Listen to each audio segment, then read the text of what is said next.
Now, Kenya's digital economy is set for a boost. According to a Google report, artificial intelligence is expected to add over $2 billion to the East African nation's economy by 2030. In the meantime, Kenya has finally launched its artificial intelligence strategy for 2025 to 2030, setting the country up to become a leader in the adoption and governance of the technology on the continent. John Syekei, head of IP and technology at Bowmans Kenya, joins us with more detail. John, thanks so much for your time this afternoon. And I guess let's start off with some of the main goals of this strategy and what the Kenyan government is looking to achieve. Yes, thank you very much for the question. So the main goals of this national strategy the Kenyan government is rolling out this year is to position Kenya as a market leader on the African continent in respect of AI deployment, development, and governance. The goals really are, developing a roadmap for responsible AI, so deploying AI ethically, yet making sure that the socio-economic development that comes from it, fixing gaps, capacity building, talent, that's human capital with respect to AI and technology in general that would need to be fixed to enable the AI goal be met in this country. And finally, making sure that Kenya becomes a market leader in line of its Vision 2030 goal, which was to become a middle economy by 2030, providing opportunities for Kenyan citizens. And you touched on something important there. When, we speak about AI, there are ethical considerations. Just walk me through that in greater detail.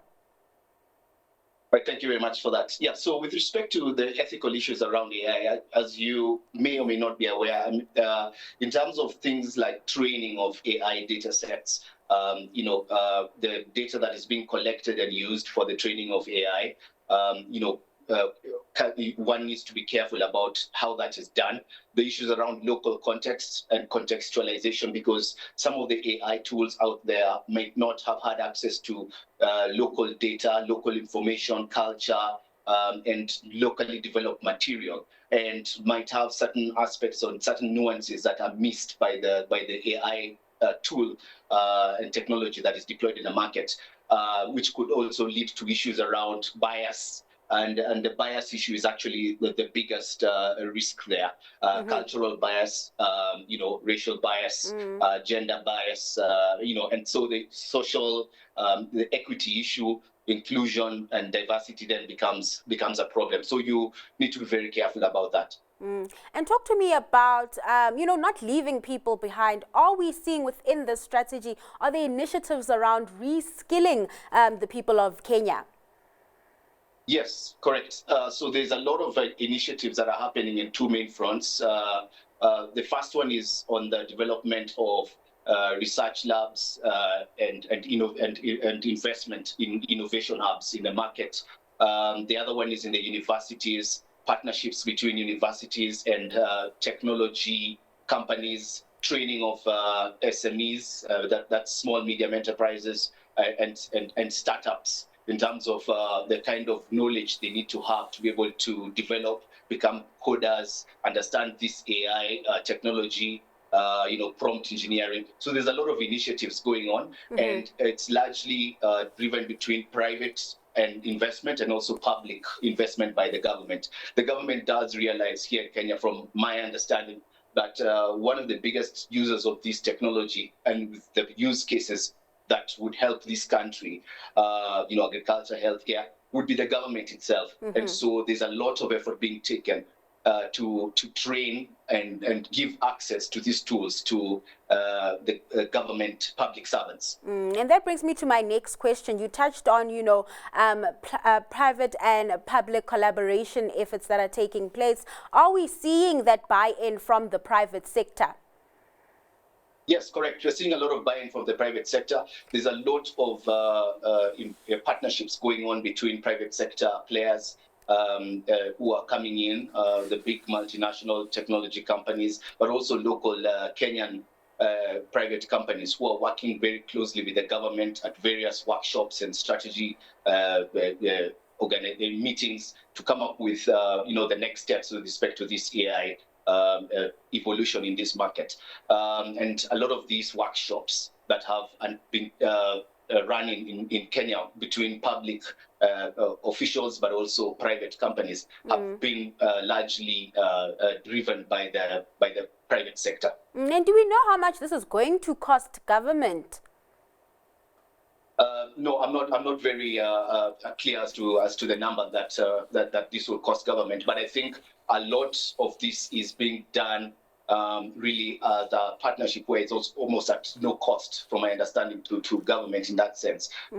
It's almost like the investment by the NGO sector, but also the academic institutions and the private sector itself is all being just given to the government, because it's all for the benefit at the end of the day of the citizens, even though private sector will benefit from the use of these tools. Now, this AI strategy, of course, is in addition to other frameworks around this industry. Just walk me through how this benefits and feeds into boosting the country's digital economy.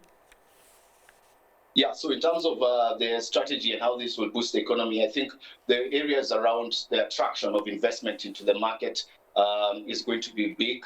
Building of infrastructure like data centers, cable, 5G connectivity, that all costs a lot, but also would provide a lot of employment opportunity to the market.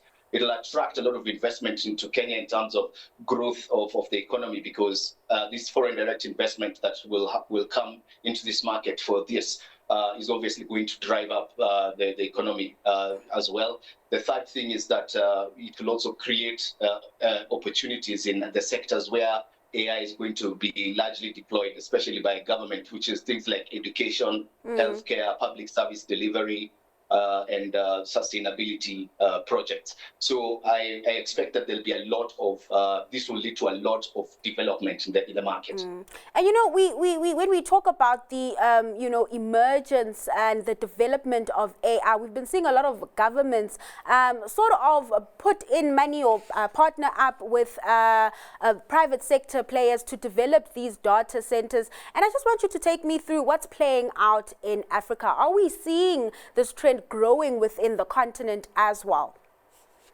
Yes, correct. So there's a lot of that's happening. I know there's a lot of data center investments happening across Africa, and this is on two fronts: the infrastructure itself, but also on the energy side, so green energy and things like that. And you're seeing that in South Africa, Kenya, North Africa, that's Egypt, Algeria, and West Africa, so Senegal and other countries like Benin. So the data centers and investment in that and is actually quite expensive. You need a lot of private capital, but you also need laws being put in place that will enable that kind of investment. So we're seeing quite a bit of that.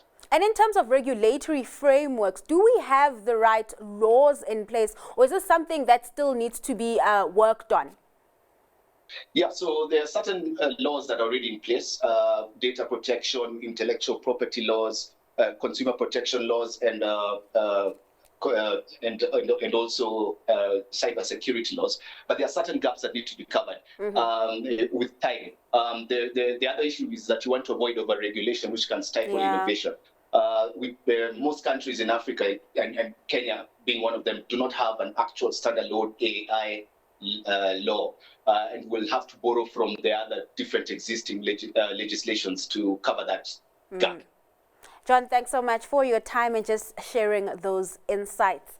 That was John Syekei, Head of IP and Technology at Bowmans Kenya.